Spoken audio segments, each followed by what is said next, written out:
Tula, Soviet Union, 29th of October, 1941. A column of German trucks sank into clay on the road south of Tula. Artillery crews nearby waited for shells as the line ground to a halt.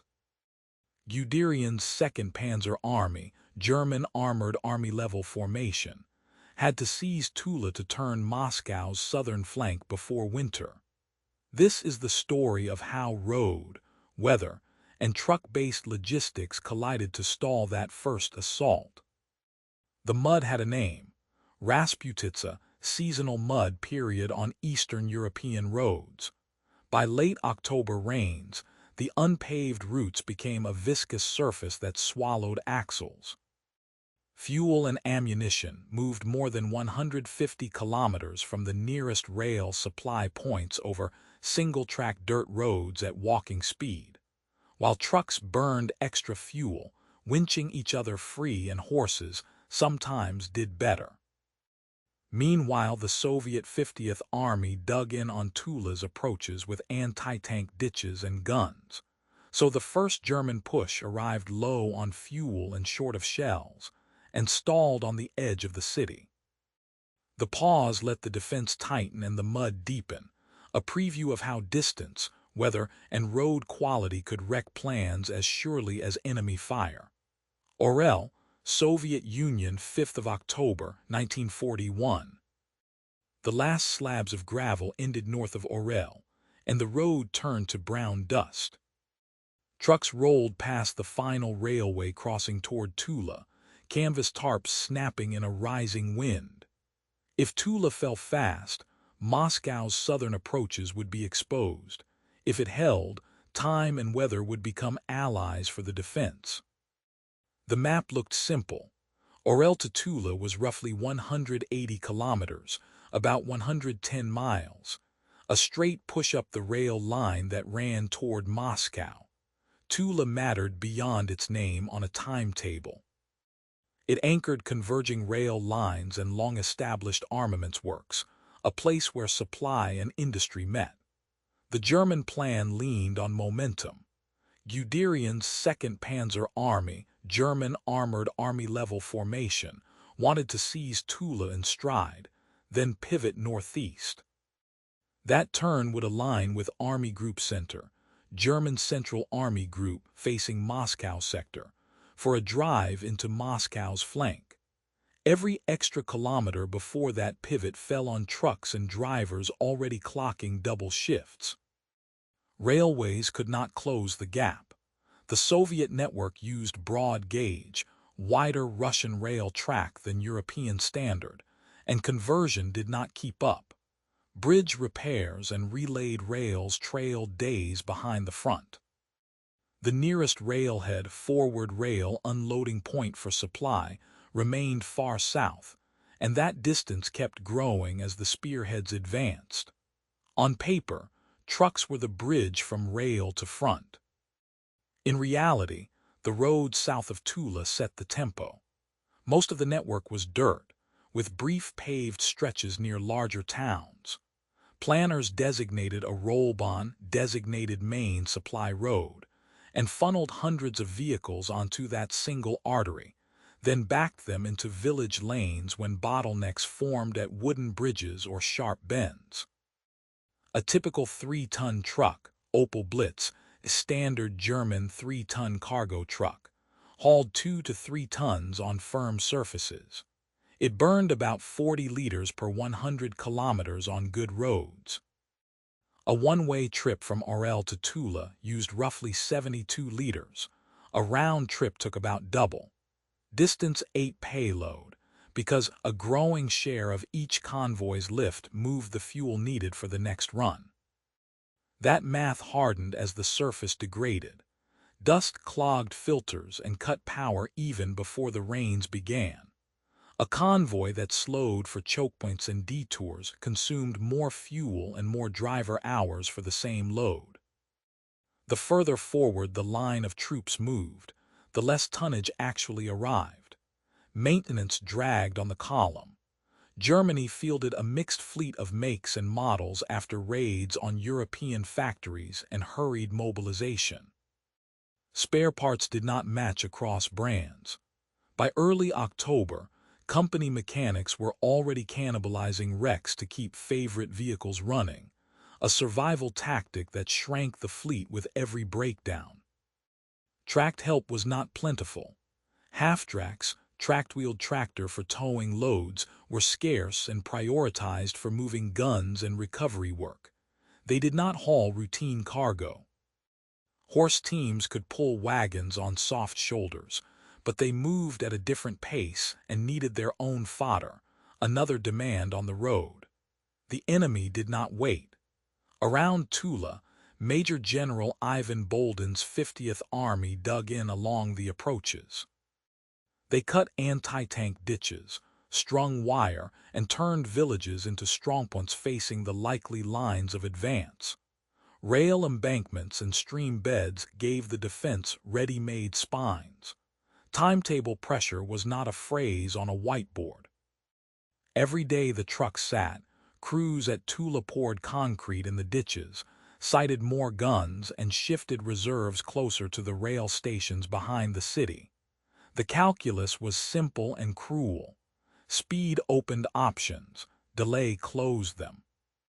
By the second week of October, the rail conversion crews still wrestled with blown bridges south of Orel. The forward dump nearest the Panzer units held less than planners expected because transfer points jammed. Hurry up and wait ruled the yards while empty trucks milled for refueling queued by the same pump as the loaded ones. The rollbahn could not be widened by orders. Trucks carried fuel as well as ammunition, and fuel was heavy. That meant each round trip bit into the next with a double tax, distance and consumption. A single truck hauling drums to the front burned a portion of what it delivered. Over 360 kilometers out and back, the Opal's consumption neared 150 liters even if the road held firm. The road did not hold firm for long. The first rains arrived as scattered showers that turned dust to paste in hollows and wheel ruts. Drivers learned to keep momentum through soft spots and to space out on upgrades where straining engines lost steam. Mechanics struggled to clean wet, gluey dirt from brakes and leaf springs. Everything was planned to move in stride. The Army expected rail to catch up, then pass some burden back to steel wheels and flat cars. That pass back kept slipping to tomorrow. Bridges took time. Rails took time. Locomotives needed water and coal points put back in service before they could push fully loaded strings to the new railhead. Meanwhile, the geography did the defense favors. South of Tula, the land opened into rolling fields, cut by rivers and gullies that funneled the rollbahn toward predictable crossings.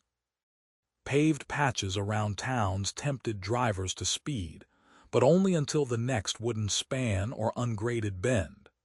Each choke point stacked trucks nose to tail, easy for a single breakdown to freeze. The plan's logic remained sound on the map. Seize the node, turn the flank, link up with the main thrust.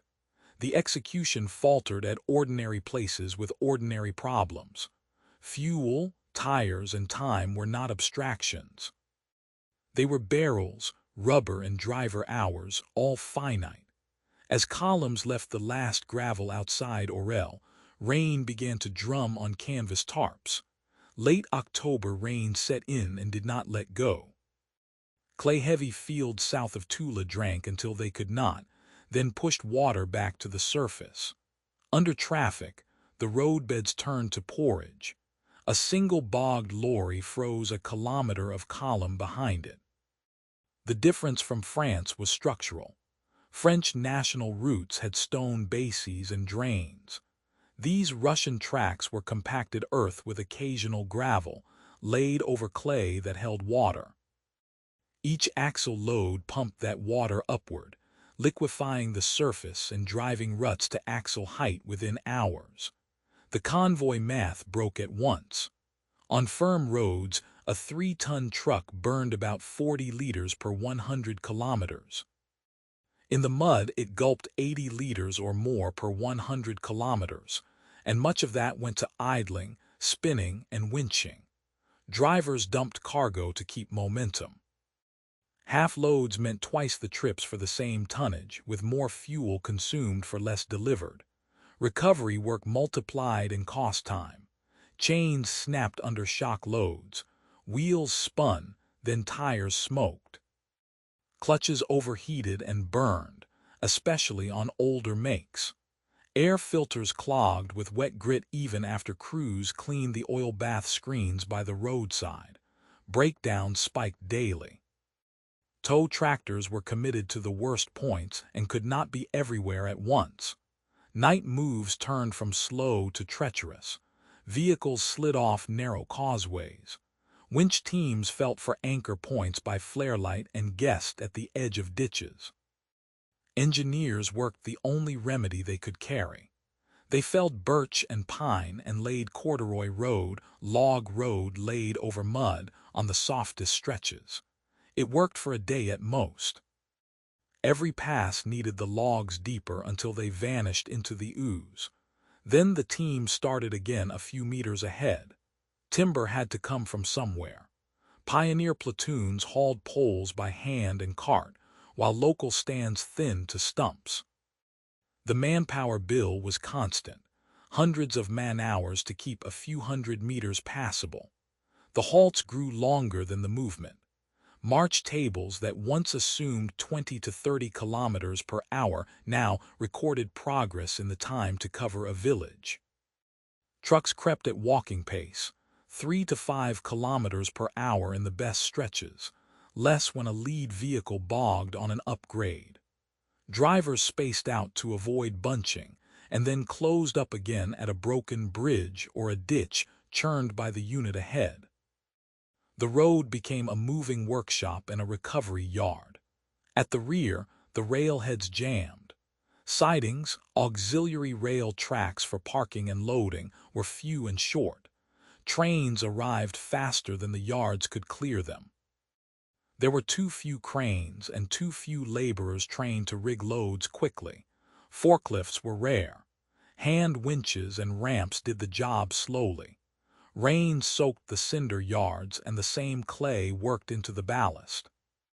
Trucks queued in mud between rows of wagons loaded with fuel drums and shell crates. Every extra hour, a wagon sat tied up a locomotive, and the cars behind it. Horses moved in the seams. A horse-drawn wagon could skirt a churned center line and pick a line on the shoulder. It did not need petrol or spares, but it ate. Fodder took space in the same convoys that were starving for capacity. A team and wagon moved a ton at most. The scale of demand, hundreds of tons of fuel, ammunition, and rations per division, defeated small fixes. A foggy dawn revealed an artillery battery still short of shells, its tractors stranded meters away. The guns stood silent, their muzzles wrapped against the mist. The prime movers had sunk off the side of a makeshift causeway and needed a second tractor to pull them back. Infantry in the forward hedgerows waited for a preparatory barrage that did not come. Hours later the shells arrived, but the window had closed. The Soviet defense used the pause to adjust mines and pull more anti-tank guns into the gaps. The unit logs captured the tempo shift in plain entries. A run that took half a day on dry roads took 2 or 3 in late October. Crews slept in cabs while waiting for a turn at a winch point. Mechanics triaged failures and stripped easy parts under shivering rain, knowing the donor would never move again. The fleet shrank as surely as if struck by artillery, except the losses were scattered along 100 kilometers of mud. Compared to the dash across France, the contrast was stark. There, hard surfaces let convoys move at night and recover time with speed. Here, speed did not exist. The ground dictated terms. Commanders ordered more trucks forward and watched their throughput fall, because the extra axles simply chewed the surface into soup faster. The only way to save a road was to stop using it, and that could not happen with an offensive underway. By the month's end, the front edge had not moved enough to bring rail closer. The rain did not slacken. Creeks ran high and undercut temporary culverts. Pioneer units built detours around detours. Some battalions rationed gasoline by the jerry can and limited radio trucks to scheduled checks to save generator fuel. The assault date did not slip because higher headquarters had little room on the calendar. With the assault date fixed, columns crawled and schedules unraveled. From train to trigger, the chain looked simple on paper. Wagons unloaded at a railhead, then flowed into a truck park, organized vehicle staging area near railhead.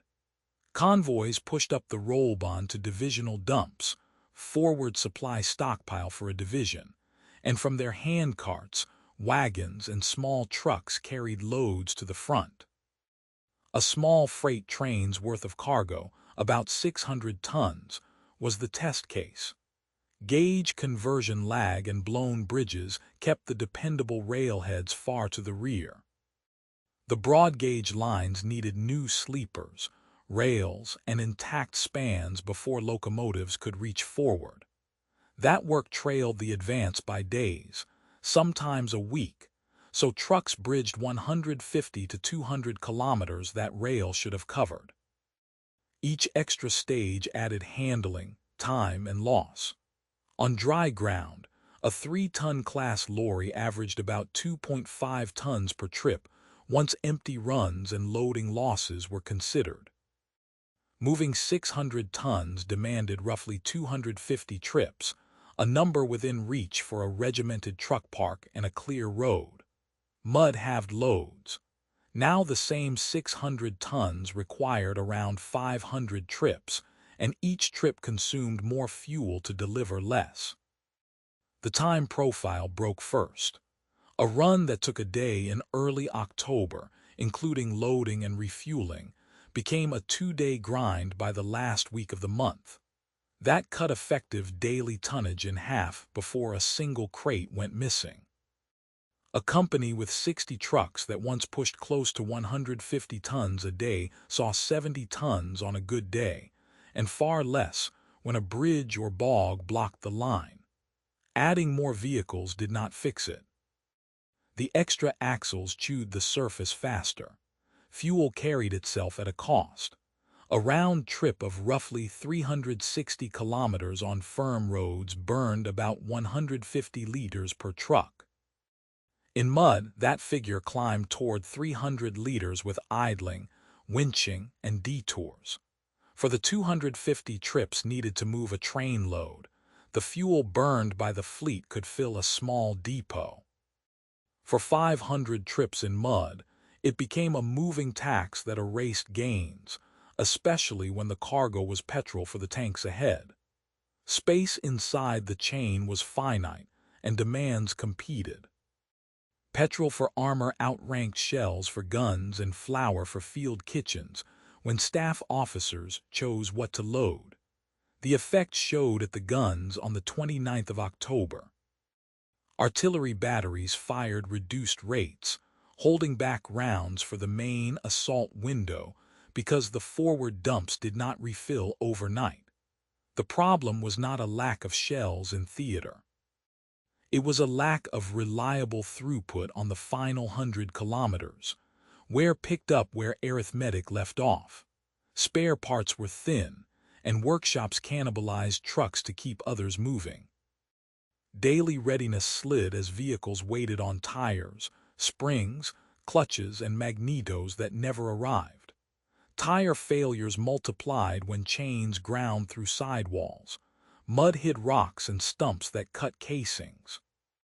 Grease washed off shackles and bearings, then took dirt back in with it, turning lubricant into grinding paste. Fuel quality deteriorated under rain. Water contaminated fuel cans after hurried transfers in open yards, and screw caps wept under vibration. Mechanics drained carburetor bowls and cleaned oil bath air filters that turned milky, as emulsified water got past traps. Crews improvised settling racks at dumps and drew off clear petrol by sight.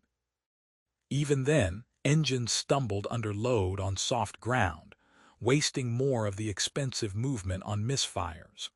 Movement control tried to impose order on scarcity.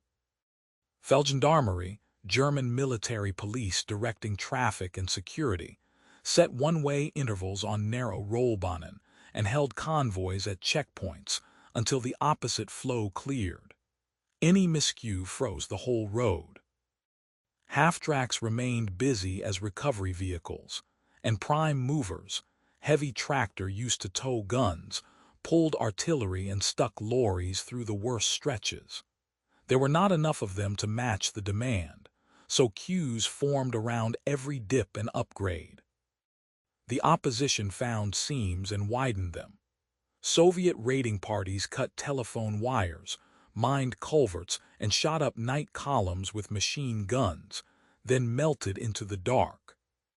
Convoys halted for security, dismounted escorts, and waited for engineers to sweep again, adding hours to already slow runs. At dawn, one fuel company reached a divisional dump with half its cans and half its trucks. The rest sat bogged behind a collapsed culvert or turned back after a skirmish on a farm track. The dump officer signed the receipt and told them to circle closer, because other units were arriving the same way. In the last miles, trucks seeded the road to animals. A pange cart, small peasant horse cart used in USSR, could pick a narrow path along a hedgerow and creep where rubber floundered. Teams hauled jerrycans, 105 rounds, bread and medical panniers at 4 to 6 kilometers per hour. Capacity was tiny, a ton if the track held, and fodder claimed space on the outbound leg. Yet in that quagmire, the carts delivered more surely than a lorry with a spinning differential. Queues formed at divisional dumps as officers argued for their share. A tank battalion needed octane and oil. Infantry ahead needed rifle cartridges and mortar bombs. Everyone needed food. The chain could not satisfy all three at once. As the assault hour neared, units stood fueled unevenly, some tanks full, others half. Ammunition lay scattered across the route in drizzled convoys and silent sidings, close enough to count but too far to fire. At first light the rain had already settled in, gray and steady. Tank companies idled in files on the only firm approach, crews watching fuel gauges wander below half. 8-hour scheduled start time of an attack loomed, and the line did not move. The promise of a thrust into Tula narrowed to a question. Could enough steel and ammunition reach the edge of the city at once?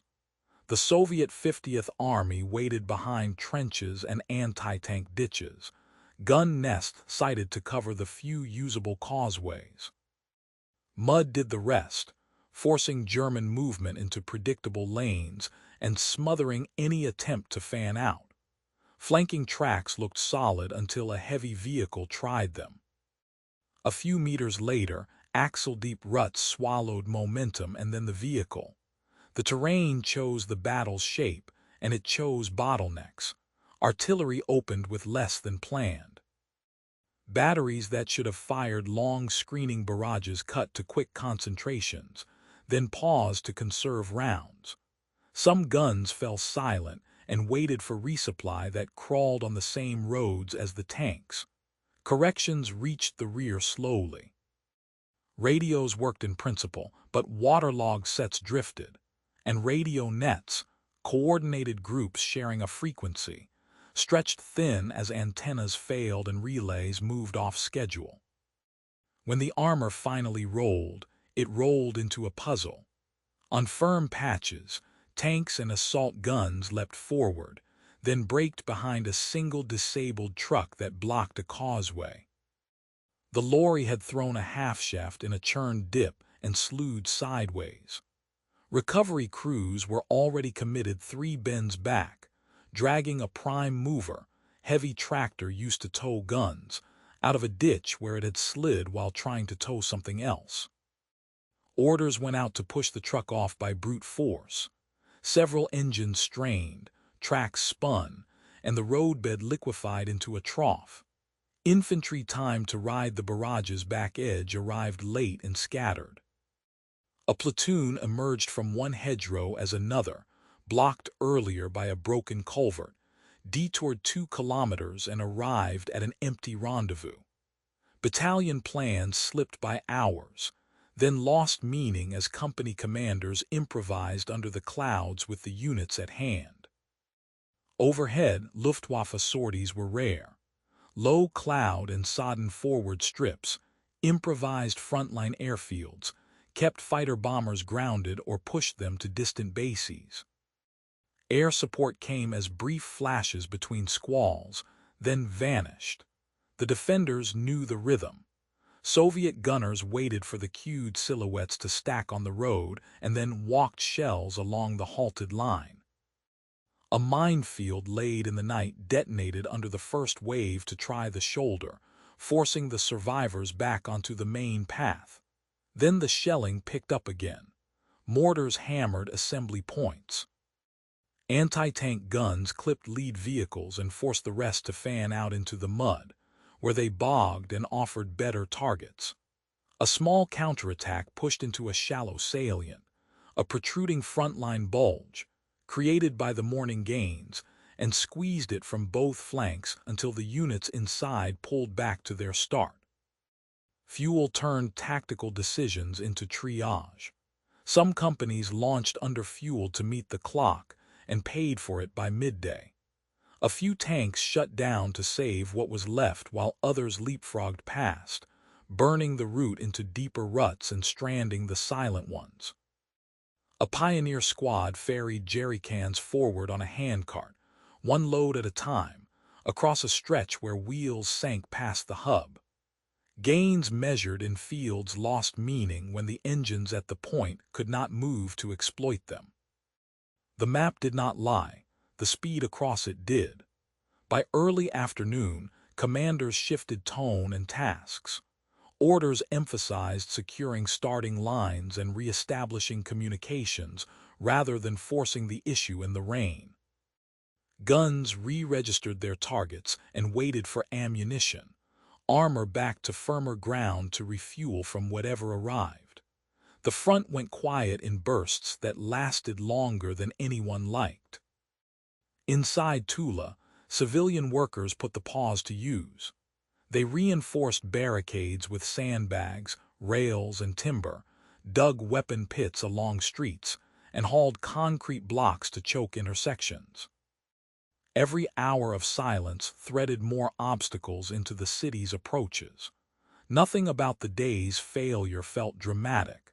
It looked like men and machines spending effort in the wrong places because the road dictated it.